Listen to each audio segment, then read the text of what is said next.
listening to The Coffee Hour. I'm Andy Bates. I'm Sarah Gulseth. We get to talk history today, and this one is fascinating because we have such a gem right here in St. Louis with Concordia Historical Institute, and so we get to talk about some great history with Lutherans on another continent, but there's a great connection. Looking forward to sharing that story in just a moment. Today's episode of The Coffee Hour is underwritten in part by Concordia University, Wisconsin.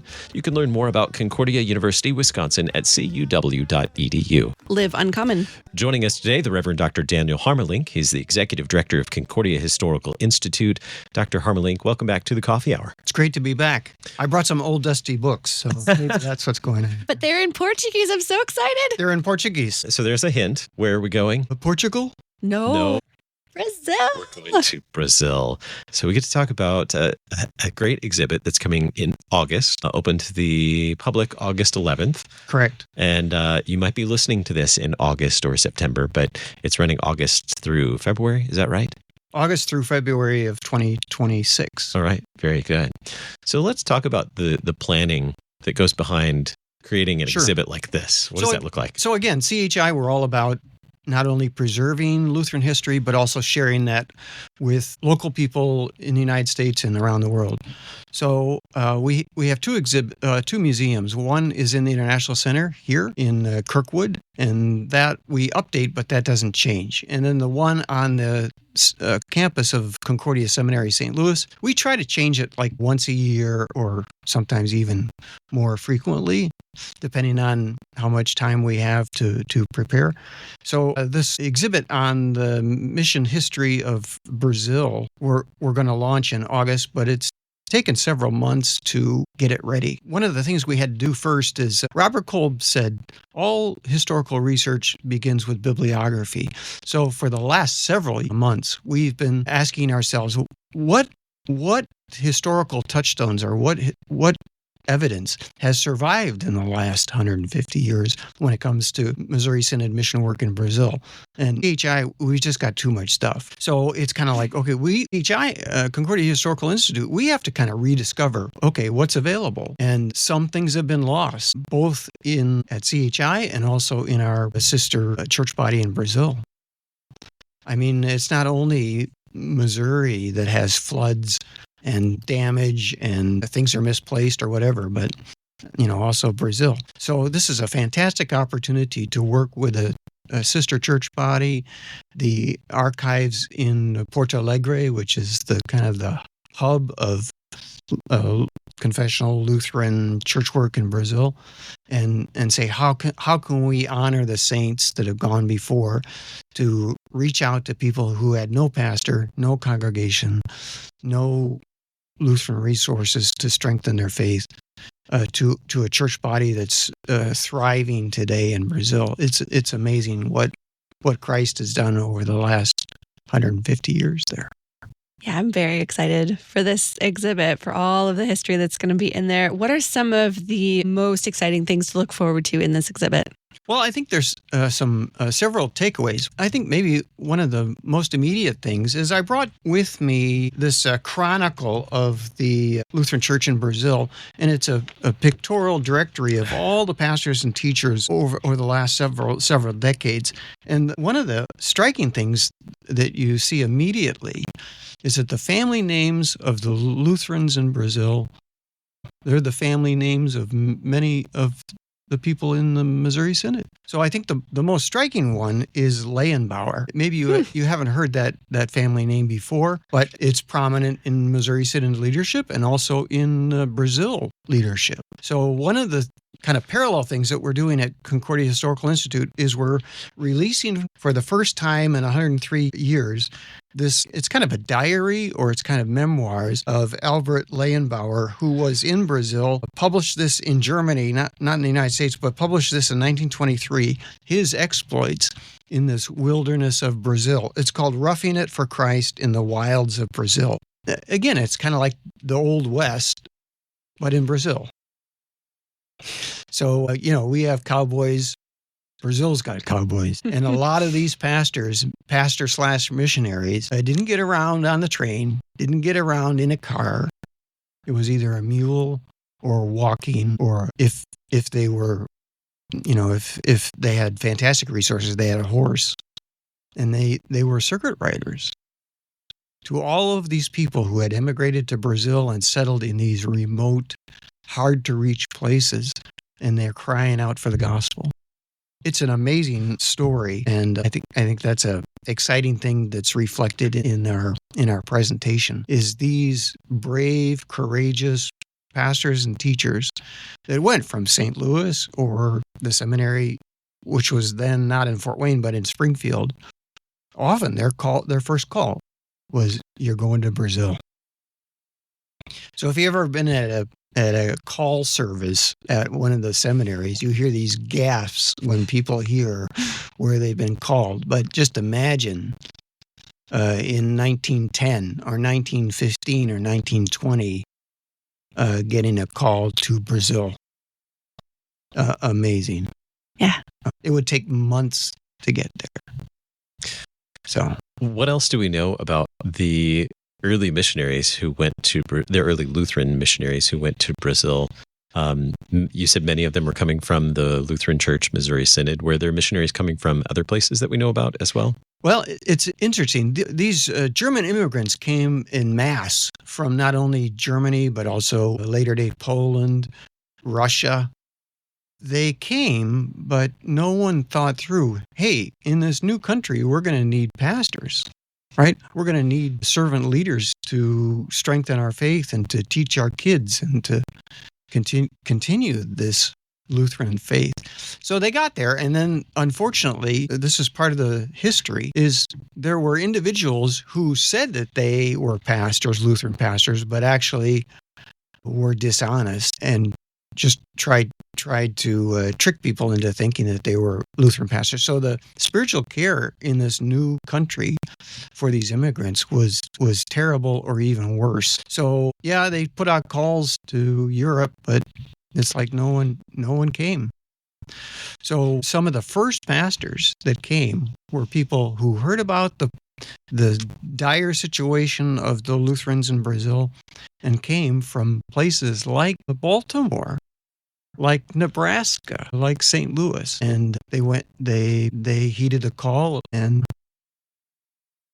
went down to Brazil and tried to help out. But I think they too were overwhelmed with the challenges, so many of the challenges that Lutheran Christians faced in Brazil. Again, it's a wilderness, right? Mm-hmm. And up until I think the early 1900s, Roman Catholicism is the official denomination or the official religion of the state.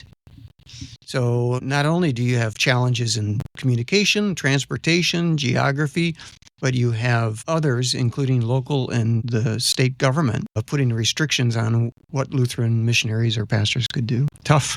Yeah. Were there other challenges that not only the immigrants, but also the missionaries faced as they were just settling in the land? I think so. Again, I think the geography that, everyone's so spread out. So when these immigrants came, they were given a chunk of land and a couple goats and okay, off you go and you're on your own. So just by the nature of the immigration, one of the challenges of the missionary pastor is how do I gather these people together? Otherwise you're on your mule or your donkey or you're walking or trying to ford the streams or whatever, more than you are actually doing ministry.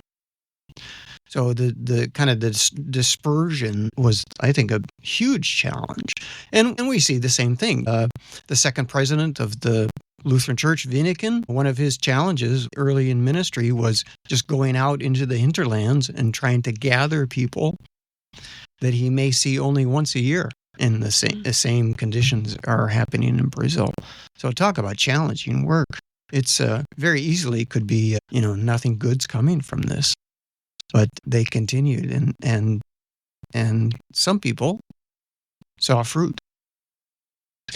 You may have shared this. Forgive me if I missed it. What are the dates that we're looking at when the mission work in Brazil began? So the German immigrants came in 1840s, 1850s, 1860s, and then pastors from North America start coming down in the late 1800s. To the point that the Missouri Synod officially in their conventions designates, okay, we got to do something with this dire situation in Brazil in the 1880s, 1890s. And how did the Missouri Synod understand this, the group of Lutherans and the work that was happening in Brazil? Was it a mission field? How did they perceive that? It's very interesting that it wasn't the Board of Foreign Missions that took over this work in Brazil or designated resources for that. It was the Board of Intermissions. I think Missouri Synod people or Missouri Synod Lutherans in North America saw this as reaching out to our distant cousins in Brazil. It was family. And I think that whole thing has been lost, at least that I'm aware of, in the Missouri Synod today. We've forgotten that we have extended family in Brazil. Now they're now Portuguese speaking and we're no longer German speaking, right? But the connection continues. So if you draw out the family tree of Missouri Synod, I mean, Lutherans in Brazil are part of that family. So it's intermissions. It's kind of like, how do we help out our brethren in Brazil instead of we're going to people who don't have never heard the gospel or whatever. It's not that situation. In China, our history is rich there as far as outreach to China or Nigeria or India, Papua New Guinea. Brazil is a different thing. It's a different category. We're talking with Reverend Dr. Daniel Harmelink, Executive Director of Concordia Historical Institute, about an upcoming exhibit at Concordia Historical Institute here in St. Louis, but we'll also talk about where there might be other opportunities to catch the exhibit as well. You're listening to The Coffee Hour. I'm Andy Bates. I'm Sarah Golseth.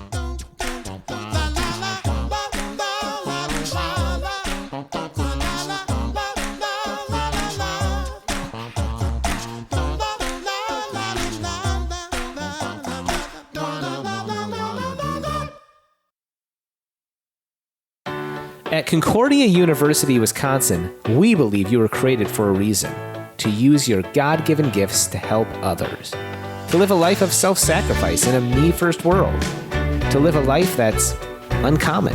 Whether you're taking one of 50-plus online programs or learning with us in person on the shores of Lake Michigan, you'll be equipped to make an uncommon impact. Learn more at cuw.edu. Concordia University, Wisconsin.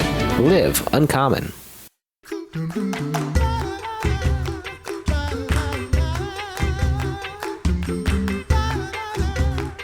Welcome back to The Coffee Hour. I'm Andy Bates. I'm Sarah Golseth. We're talking with Reverend Dr. Daniel Harmelink, Executive Director of Concordia Historical Institute, about an upcoming exhibit on Lutherans in Brazil. So we've gone back to the late 1800s, working our way into the early 1900s. How did those who were going as missionaries to serve in Brazil from the U.S., from the Lutheran Church Missouri Synod, how were they supported? I think of how we're structured now and mission network support, how missionaries, go around and visit congregations to gather support. And I mean, we have the blessing of the internet to stay connected while they're out in the field. What was it like for missionaries then? How did they have support to be in the field? Well, I think it was a kind of all hands on deck, or it was a plethora of different sources. So not only in convention, again, in Missouri Synod is everything in convention. So they would make these resolutions that we're going to designate money to support pastors and teachers that are being sent to Brazil. But also, it's interesting, LWML just had their convention in Omaha. And it's interesting, those archives, that history is housed at Concordia Historical Institute. And it's interesting, there's boxes and boxes of LWML Brazil district in HI. So LWML, they do a lot of fantastic things, and one is raising money for mission work. There was also LWML was behind this. We have to support our family in Brazil. The Walther League, I don't know, older people will remember that. I joked that it was the unofficial dating service of the Missouri Synod for a while. The Walther League exploded in Brazil. There it was called Walther Liga, and hundreds of youth were organized under the Walther League banner.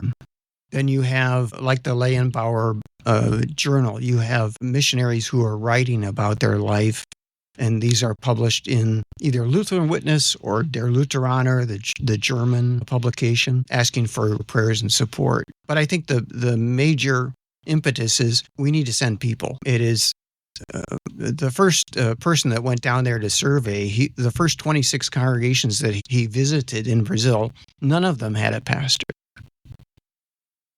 So we bemoan the fact that there are so many congregations today in LCMS that don't have a pastor. This was even worse. This was even more dire. And so Missouri Synod, and in North America too. So I think Missouri Synod said this is a priority, and they even, cut corners here so that opportunities would be available in Brazil. And again, you've got the Depression, you've got World War I. There are plenty of other problems going on, but this concern or this love for the Christians in Brazil continues even through that. What was that maturity of the mission work for the Lutheran Church in Brazil to mature, to become an independent church body?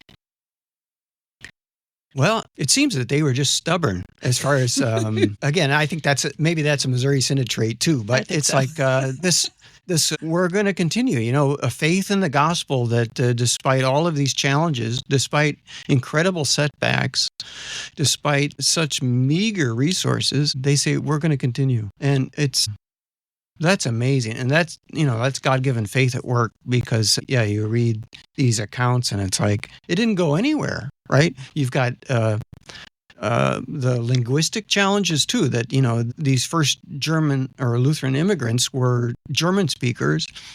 And then again, because of World War I and other factors, it was like an overnight change, not to English, but to Portuguese. So the church took up that challenge. Another resource that was Missouri Synod helped plant was a publishing house. So if you go to Concordia, to Brazil, and you say, we have Concordia Publishing House, Brazil Lutherans will say we have one too. But overnight, the government leaders in the community came, burned all the German books, and the government threatened no more German publishing at all.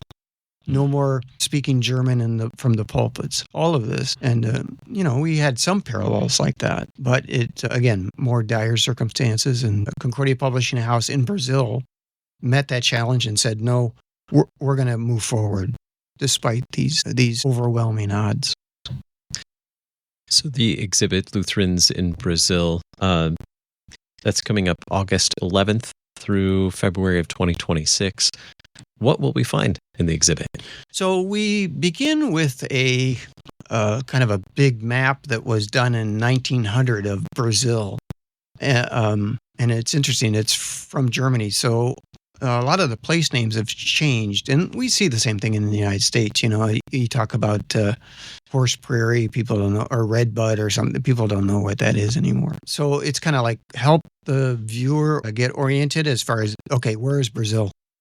Is that in Asia? So we have a map.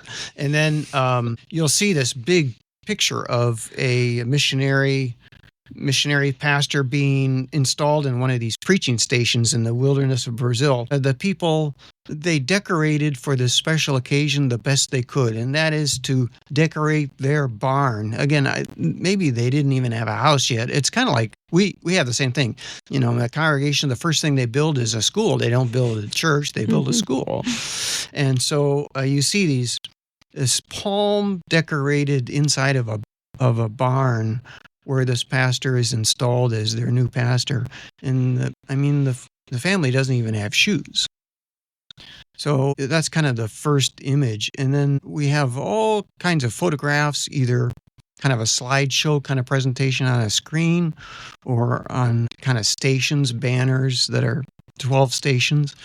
And we try to walk through, the prehistory of what was Brazil going through before Lutherans showed up on the scene, and how, despite these incredible and constant challenges, Christ is gracious, and he begins, again, it's like we say, the Holy Spirit creates and sustains faith when and where he pleases. And you see a lot of that in the history of mission work in Brazil. Maybe, I think the exhibit cuts off at like 1945. There's so much that we can't show it all. But the first 120 years of German Lutherans or Lutherans in Brazil, you get a kind of a panorama And hopefully, the prayer is that this will instill in people a desire to learn more about not just Lutherans in Brazil, but what gracious, merciful things Christ has done in this incredibly rich history in Brazil. How is this history being celebrated in other parts of the world?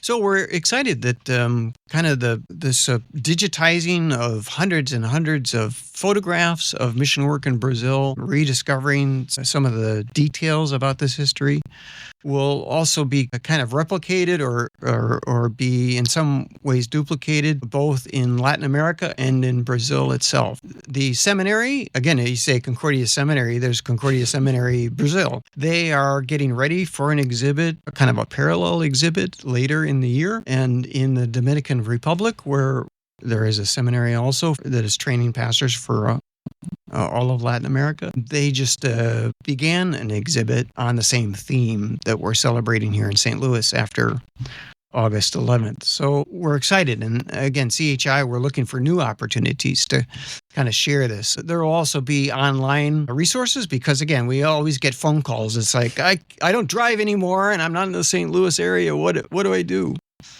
So we have a photo gallery. If you go to the CHI website, we have a photo gallery. Already, we have 15,000 photographs of mission work in India. We're going to add hundreds of mission work in Japan. And we're also going to put these photographs, these fantastic photographs online so that people can search and identify, that's my great-great-grandfather, or he's got the same family name. I wonder if there's a connection, that kind of thing online. You mentioned hundreds of photos for this exhibit. How do you go about curating photos for an exhibit like this? I'm on medication. The thing is, again, we get this all the time. People come in with a shoebox and they say, oh, these are old photographs of a congregation. I don't know much about it, but here you go. And then we open up the box and there's no information on these photos. So it's like, it just says Trinity. Well, that's a lot of help, That narrows it down. How many Lutheran churches are there in the United States? And no. So this information that needs to be linked to these photographs, that makes it valuable. That's what makes it a rich and a learning thing. So that took months and months and months and months and months. And we're still doing this crowdsourcing, where you put up a photograph and you say, we don't know much about this. Can anyone help us? Because some of this history, it's just been up to this point, it's just a big question mark. But again, we've got fantastic partners in Brazil, and we're calling on like retired missionaries that had some experience in Brazil or Argentina, or help us out. Because again, just where location, or who are these people, or do you have any idea when and what was the occasion? That takes just a regular it's an old photograph and turns it into a treasure. So we're constantly about that. But just to preserve an old photo, it's like, okay, we'll put it in the just old photo box. So yeah, come and read some of these details. It's amazing and really brings life to the photograph. Yeah. I love looking at old photos. It's really fun, especially when they have captions on them, so you know now who they there's are. this AI that promises to take an old photo and make it come alive or make it into a video. I think CHI is there yet. But again, for me, it's tell me the story behind the photo is the thing that makes it alive. Yeah. So we're constantly doing that, Any tips or tricks for families who want to attend when this is open August 11th through February 2026? Sure. So coming into the exhibit, again, it would be good if you want to do a little prep as far as, okay, where is Brazil on the map? Maybe talk about, it's not all of Latin America is Spanish speaking, it's Portuguese, but also maybe be a little prep as far as immigrants from the old Luther lands in Europe. It was not only to Missouri, it was not only to Pennsylvania or Wisconsin or Michigan, but it was also to Latin America too. But we'll try to help you with that too. We have a few banners as far as what was going on before stuff was going on. But no, it's family friendly, and we just ask if you've got 16 kids, give us a call so that we can make sure that we'll clear out the space so we'll have enough room for you. But yeah, come. Come and enjoy. Where can we find more details about Concordia Historical Institute and this upcoming exhibit? So our website is Concordia Historical Institute, all one word, concordiahistoricalinstitute.org, O-R-G. Or you can give us a call. We're on the campus of the Concordia Seminary in St. Louis. We're the first building on the left as you come in. Monday through Friday, let's say 9 o'clock to 3 o'clock, Monday through Friday. We would love to give you a tour. It's amazing. And again, it'll be up until middle of February next year. But don't wait, because something will come up and then you'll say, oh, I missed that one too. So this is open August 11th to the public. And again, you'll have the opportunity to see that until the middle of February. So don't want to wait until then, though. We might even have like a 1-page quiz for the kids. How about a 2-page quiz for Sarah? Yes, please. Sounds good. In Portuguese. I'm learning Portuguese, so this is really fun. Excellent. ConcordiaHistoricalInstitute.org is where you can find more information. Our guest today, the Reverend Dr. Daniel Harmelink, Executive Director of Concordia Historical Institute. Thank you so much for being our guest on the Coffee Hour. Thanks for the opportunity. Blessings on the day. You've been listening to the Coffee Hour. I'm Andy Bates. I'm Sarah Golseth.